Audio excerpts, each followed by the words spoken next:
Today, the world celebrates the feast of St. Francis as the patron of ecology.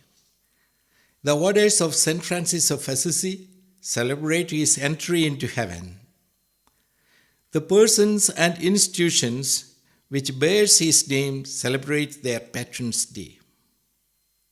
I wish you all, my teachers, parents and students, on my behalf and on behalf of St. Francis Schools, a great and beautiful day.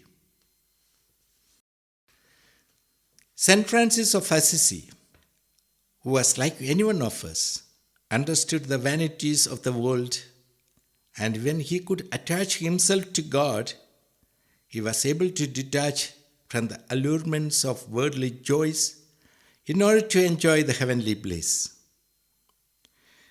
The only way to attain it, he and his followers followed Jesus and his teaching in letter and spirit. This made him humble and simple. It is said that the more God speaks to a person, he will become more and more humble in his heart.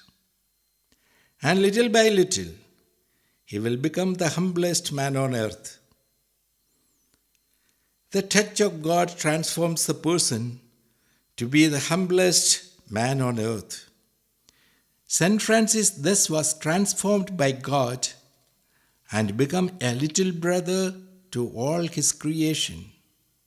So, he was called the little Poverello of Assisi. This feast of St. Francis calls us to be in touch with God, because if we are not in constant touch with God, we become a person who will consider ourselves as great and like to give advice to everyone. We should become humble like St. Francis, who wished to follow the characteristics of a humble man like Jesus, even when the world laughs at him. A humble man who may be older, spiritual, or a millionaire will never make you feel small, but will treat you as equal. This may be the reason that St. Francis was able to consider animate and inanimate beings as his brothers and sisters.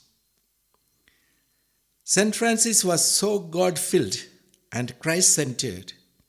Followers say that on his death, he entered heaven gloriously. St. Francis followed Jesus authentically. He was given the stigmata, the imprint of 5 wounds of Christ on his body, and was called the second Christ. As we celebrate the feast of St. Francis, let us all become the messengers of peace and imitate his simple and humble nature by treating everyone as equals and loving everyone as brothers and sisters. Thus, we all can say that we are true Franciscans. God bless you all.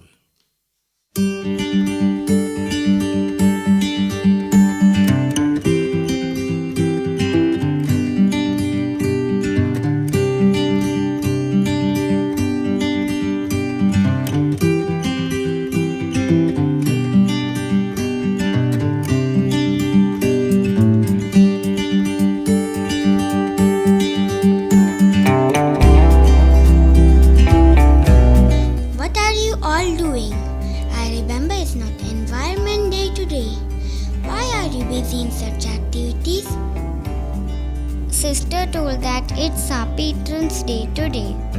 Our patron, St. Francis of Assisi.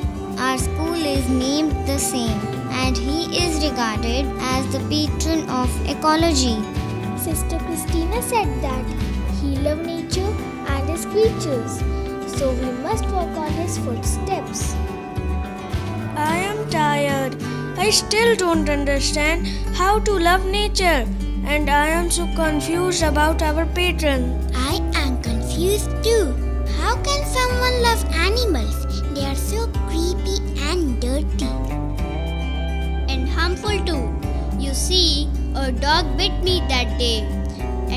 had to be injected. Maybe there's something more to it. Let's go to sister and hear it from her. Yes, let's go.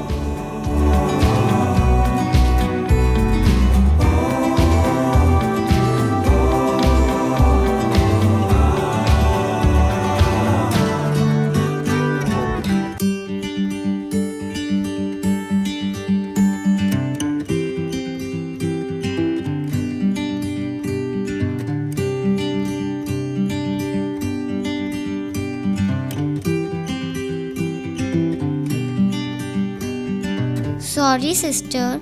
We all left the activity in the middle and came to you, but we had something important to ask. Yes, sister. They told me that's our patron's day and you said that we should follow his steps. But we know nothing about him. Without knowing how good someone is, it is not easy for us to blindly follow the path. I understand, my dear. It's really good to know about the one we have to idolize. Come with me. Come.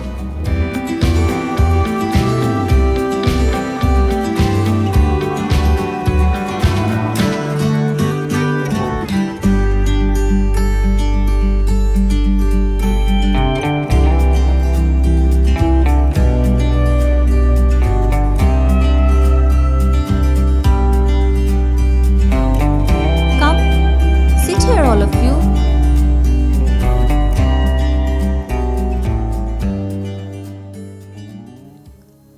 Long time ago, in the beginning of 13th century in Italy, there was a small town named Assisi. There lived a rich cloth merchant, Peter Bernardone, with his wife Pica. They were blessed with a lovely child whom they named Francesco. Under the influence of his father, Francis lived the high-spirited life typical of a wealthy young man.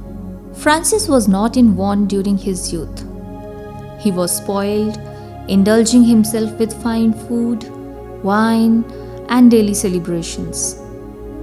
By age 14, he had left school and was known as a rebellious teenager who frequently drank, partied, and broke the city curfew. He was also known for his charm and vanity. He was expected to follow his father into the family textile business, but was bored by the prospect of life in the cloth trade. Instead of planning a future as a merchant, he began daydreaming of a future as a knight. Knights were medieval action heroes, and if Francis had any ambition, it was to be a war hero like them. It wouldn't be long before the opportunity for warfare beckoned. If he was just like a normal adult, what made him a saint? He was not at all like Jesus, the Son of God. Aryan, sometimes in life we do not know the reason we are born for. We are distracted unless we hear that voice. Voice? What voice, sister? sister? A voice that can change your life. The voice within you. And in a particular point of life, Francis heard the voice of God. Oh, In 1202, a war broke between Assisi and Perugia, and Francis eagerly took his place with the cavalry. Little did he know, at the time, his experience with war would change him forever. The military expedition of Assisi failed, and he was taken as a prisoner at Collestrada. An illness caused him to reevaluate his life. But when he came back to Assisi, he returned to his carefree life. In 1205, Francis left for Apulia to enlist in the army of Walter III.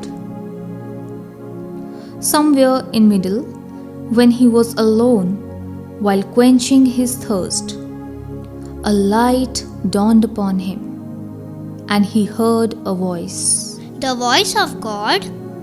Yes, my dear, that was the voice of God. But he still moved ahead. In the middle of the war, he heard it again.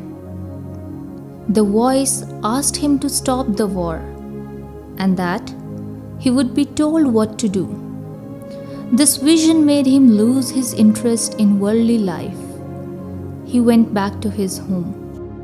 Everyone might have scolded him then. If I leave my work in between, I am scolded too. Yes, Aditya. Everyone except his mother scolded him and called him a coward. Only his mother understood that he had been blessed and chosen. Sister, are we chosen too? Will God talk to us too? There is a voice within everyone. We just need to focus on our duties for the world and work as a better person. He will always bless you with opportunities. You just need to understand. What happened after that? Did he give up after being scolded? No, dear. He had deserted the wars. He began turning his focus towards God. Instead of working, he spent an ever-increasing amount of time at a remote mountain hideaway, as well as in old broken, quiet churches around Assisi, praying, looking for answers, and helping nurse lepers. Ew! Lepers?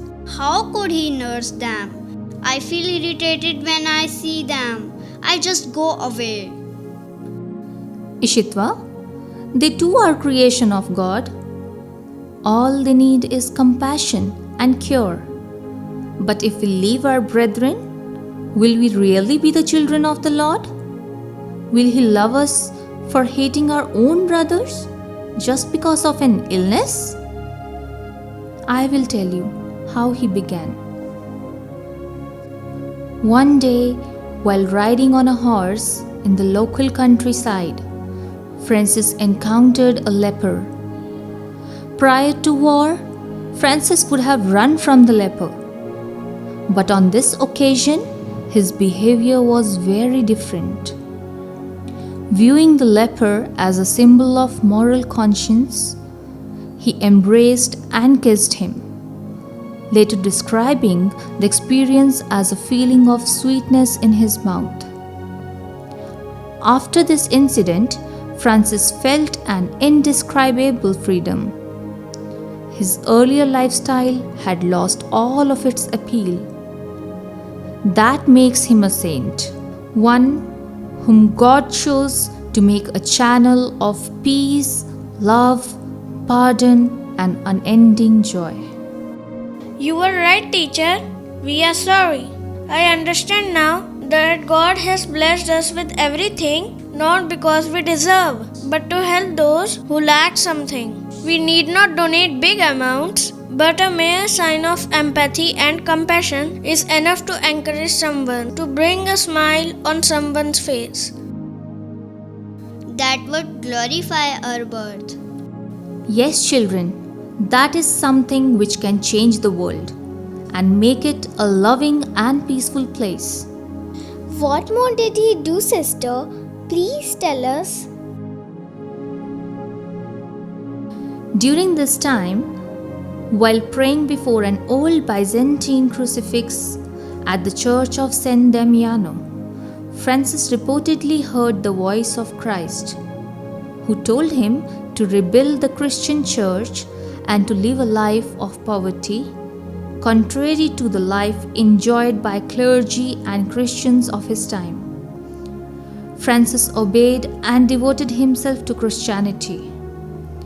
Some regarded Francis as a madman or a fool, but others viewed him as one of the greatest examples of how to live. After his revelation at the church of San Damiano, Francis experienced another defining moment in his life. In order to raise money to rebuild the Christian church, he sold a bolt of cloth from his father's shop, along with his horse. His father became furious upon learning of his son's action and subsequently dragged Francis before the local bishop. The bishop told Francis to return his father's money, to which his reaction was extraordinary. He stripped off his clothes and along with them returned the money back to his father, declaring that God was now the only father he recognized. The bishop covered him with his cloak. The bishop gave Francis a rough tunic, and dressed in these new humble clothes, Francis left Assisi. From then on, he lived according to the gospel. Francis' embrace of Christ-like poverty was a radical notion at the time. Francis set out on a mission to restore Jesus Christ's own original values to the now decadent church. With his incredible charisma, he drew thousands of followers to him. They listened to Francis' sermons and joined in his way of life. His followers became known as Franciscan friars. Francis had a special gift of speaking to birds, animals, and other creatures, and they could understand him.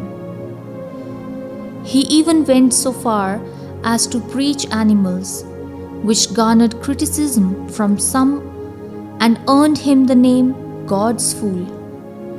But Francis' message was spread far and wide, and thousands of people were captivated by what they heard. Did birds really understand him?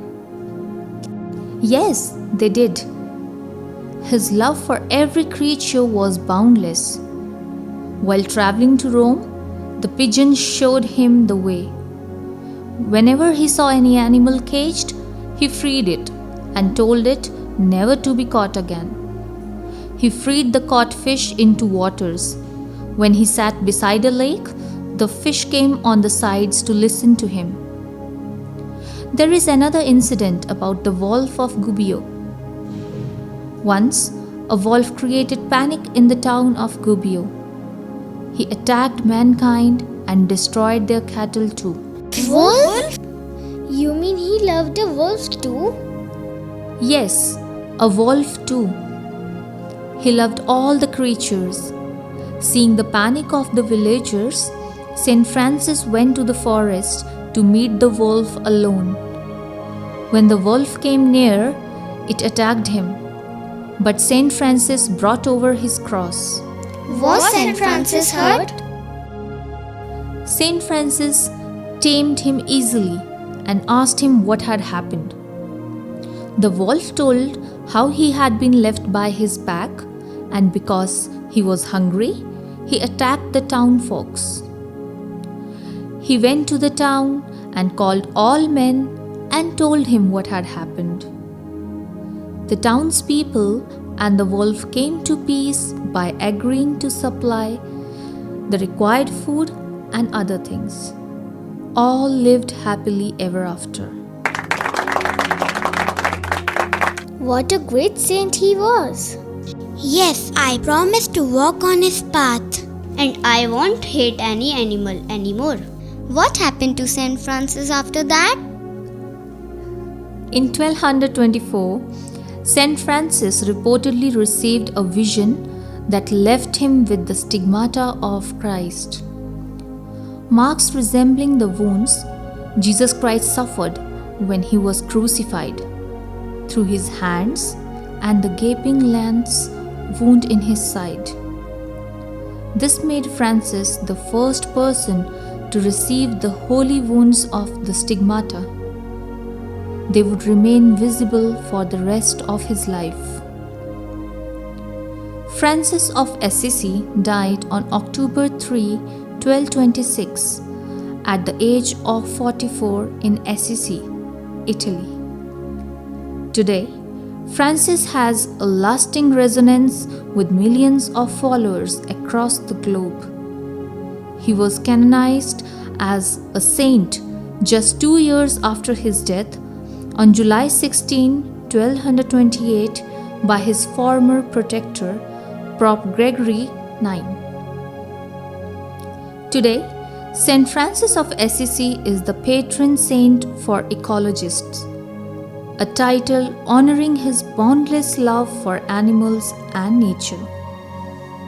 Why did he die? He should have been here to preach the message of peace to all even today. It's needed in today's world. Yes, sister. There is no peace. All hatred everywhere. If he was here, it would have been better. My dear children, he just left his body. His teachings, his love, his messages are still there in this world. You see, many great people have sacrificed their comfort zones and are working selflessly for mankind. Look at examples like Mother Teresa, APJ Abdul Kalam. Why to go far? Look at Franciscan brothers and Franciscan sisters around. They too are working for the society. And look at you all. You are the future of this world. Someday, after working hard, you will become the ones to serve the nation. Never forget that you have to be a good human being even then. Walk on the path and teachings of good souls. Sister, thank you for telling us how great a man our patron St. Francis was. Children, do you know peace prayer of St. Francis of Assisi? The first few lines indicate how we should live our lives. In this world full of darkness, despair, and sorrow, we should be people who promote light, hope, and joy. Living in a similar way is the most effective way of reflecting the image of God through our lives as His creation. The first line of the prayer is asking for Lord's help for us to spread peace to the people around us. He writes, "They should not be quarrelsome or take part in disputes with words or criticize others, but they should be gentle, peaceful, and unassuming, courteous, and humble, speaking respectfully to everyone." A large part of loving peace is eschewing hatred. St. Francis pens these words. Our Lord says, "Love your enemies." A man really loves his enemy when he is not offended by the injury done to himself, but for love of God, asks him to forgive him. Hence the line, "Where there is hatred, let me sow love." In the midst of chaos goes the line, "Where there is an injury, pardon." As a young man, there was a time when St. Francis found himself in series of doubts as to whether God really cared for him. As he prayed in solitude, God opened his eyes of faith. He then saw a vision. Christ himself was gazing at him from the cross, but with such loving eyes that his soul melted. This lifted his doubt away. The line, "Where there is doubt, faith," can inspire others to see beyond their doubts as well. St. Francis also took great care of a lot of suffering people in his time. These desperate people felt dignified with a ray of hope upon experiencing such compassion. The lines, "Where there is despair, hope," and where there is darkness, light. Express the desire to give hope to the hopeless. Because of St. Francis' belief in God, he had a reason to always be joyful.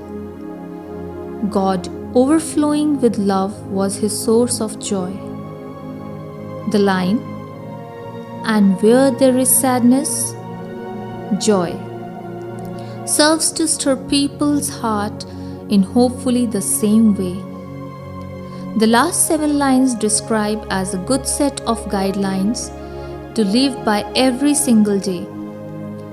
It's about giving, then receiving, and it emphasizes the nature of the love of God, which we also ought to show to others.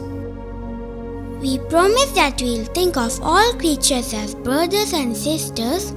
We will do our best to help the needy wherever possible. Yes, sister. We promise to follow the path of our great patron, the patron of ecology, the great St. Francis of Assisi. We bow to our patron. Bless us all.